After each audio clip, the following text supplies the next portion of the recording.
Motivatsiya degani bizani undovchi bir ichimizdagi his tuyg'u. Uni boriga rahmat.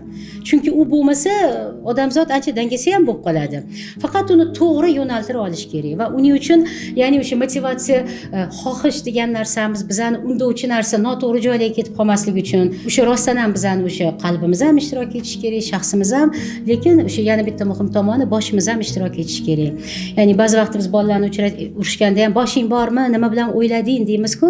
Chunki bosh bizani o'sha xohis isteklarimizga qanaqadir nom berib, yo'nalish berib, qanaqadir asos berib, o'sha bosh yo'naltirib beradigan bir qismimizdir. Yurtdoshlarimizga ko'rishga mana maqsad bu nima deganda, inson erishmoqchi bo'lgan yakuniy natija.